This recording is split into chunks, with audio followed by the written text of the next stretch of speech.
18 de octubre de 1945, fecha polémica, violenta y de grandes cambios para nuestro país. Algunos historiadores y políticos venezolanos coinciden en afirmar que esta fecha dividió en dos el siglo XX venezolano. Al conmemorar los 70 años de estos acontecimientos, es pertinente recordar los hechos y sus protagonistas, los cuales sin lugar a dudas dejaron honda huella en nuestra historia republicana. El 5 de mayo de 1941 concluye el periodo constitucional del general Eleazar López Contreras. En cuanto a la sucesión, se pensaba para la época que se debía buscar un hombre que reuniera un conjunto de condiciones para unir a civiles y militares.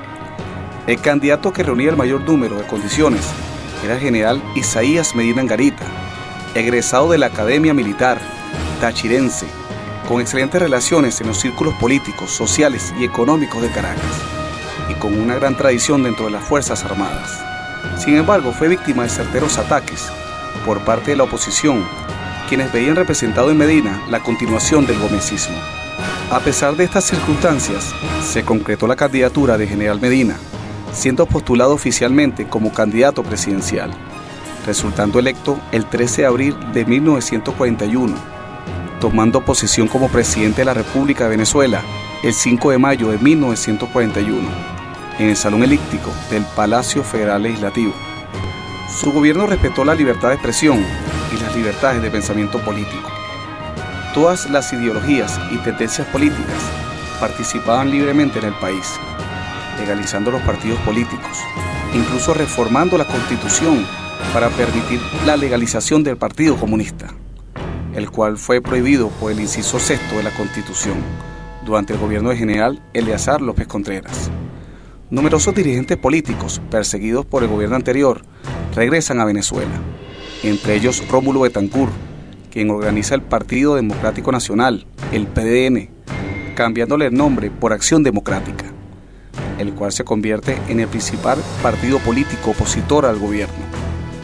Por otra parte, el presidente Medina, consciente de la aceptación de su gestión por parte del pueblo venezolano, crea el Partido Democrático Venezolano, el PDV, comenzando sus actividades en todo el país el 18 de septiembre de 1943. Además, durante su gobierno, se creó el Seguro Social Obligatorio, el Sistema de Aseguración Nacional, la Reforma Agraria, la promulgación de la Ley de Impuestos sobre la Renta y la Ley de Hidrocarburos de 1943, la cual garantizaba una mayor participación del Estado venezolano en la industria petrolera. Le correspondió al presidente Medina mantener una postura soberana y firme frente a la amenaza nazi durante la Segunda Guerra Mundial, la cual había convertido a nuestro país en un objetivo estratégico como principal surtidor petrolero de las potencias aliadas, como quedó demostrado en la madrugada del 16 de febrero de 1942, con el hundimiento de 7 tanqueros de bandera venezolana en el Golfo de Venezuela. Al llegar el año de 1945, la tensión política va creciendo progresivamente, por ser el año de la elección del nuevo presidente. La prensa se llena de candentes artículos, donde se analiza la realidad nacional.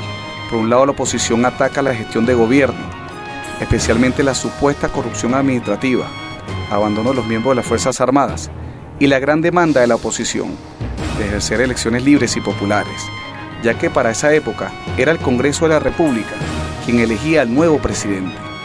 Por otra parte, explotan a su conveniencia el desabastecimiento de algunos productos, en su mayoría importados como consecuencia de la Segunda Guerra Mundial. En este panorama se realizan conversaciones con los partidos políticos.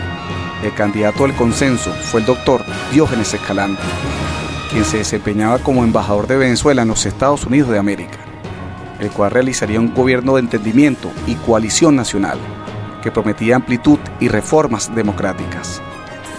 El 8 de agosto de 1945 llega al aeropuerto de Maiquetía, procedente de los Estados Unidos, el doctor Diógenes Escalante. A un mes de la llegada al país del doctor Escalante, sospechosamente se desequilibró mentalmente, mientras se alojaba a principios de septiembre de 1945 en el Hotel Ávila, propiedad de Nelson Rockefeller, quedando imposibilitado para ser presidente.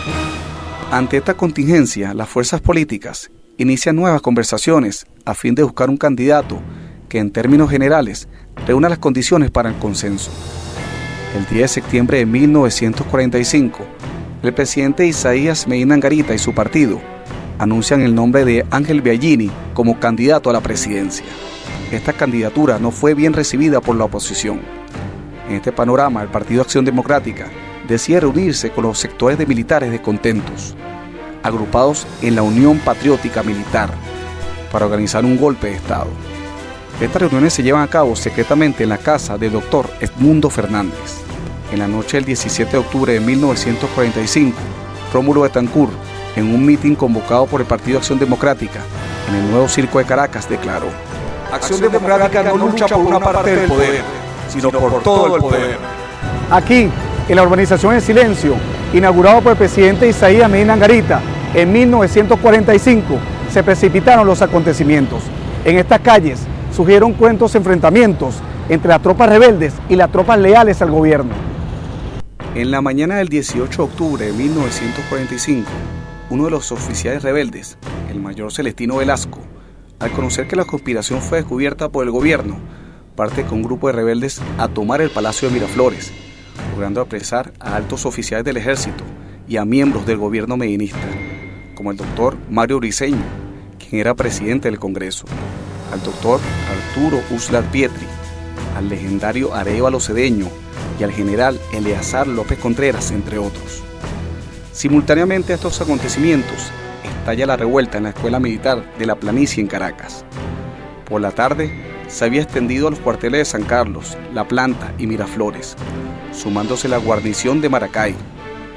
El cuartel San Carlos, tras un intenso tiroteo, es retomado por fuerzas del gobierno, surgiendo encarnizados combates en las calles de Caracas, entre las llamadas milicias armadas de Acción Democrática y los miembros del Partido Comunista, quienes, para apoyar al presidente Medina, lograron callar tras sufrir numerosas bajas a la radio de los rebeldes.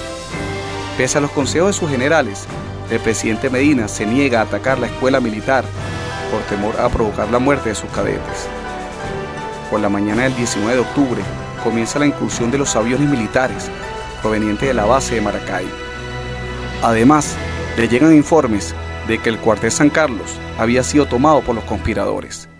Tiempo después, el historiador Oscar Battaglini señala al respecto: la mayoría de los oficiales comprometidos en los acontecimientos tenían vínculos con las instituciones militares del Pentágono en Estados Unidos, Panamá y en nuestro país. A nivel nacional se le informa al presidente sobre la amplitud de la conspiración. Ante la gravedad de la situación, para evitar más derramamiento de sangre, el presidente Isaías Medina Angarita decide rendirse y entregarse. Poco tiempo después es enviado al exilio. Esa misma noche, tras dejar más de 400 muertos entre civiles y militares, un número desconocido de heridos y un gobierno violentamente derrocado, se constituye en Miraflores la llamada Junta Revolucionaria de Gobierno, presidida por Rómulo Betancourt. 70 años después de estos acontecimientos, el 18 de octubre de 1945 es una fecha que aún genera polémica y sentimientos encontrados en nuestra historia. El Partido Acción Democrática lo llamó la Revolución de Octubre. El pueblo que apoyó la gestión del presidente Medina lo llamó un golpe de Estado a un gobierno legítimo. Queda de parte del pueblo venezolano emitir, con su profunda tradición de justicia y sabiduría, el veredicto final sobre los hechos que precipitaron el derrocamiento del presidente Isaías Medina Angarita.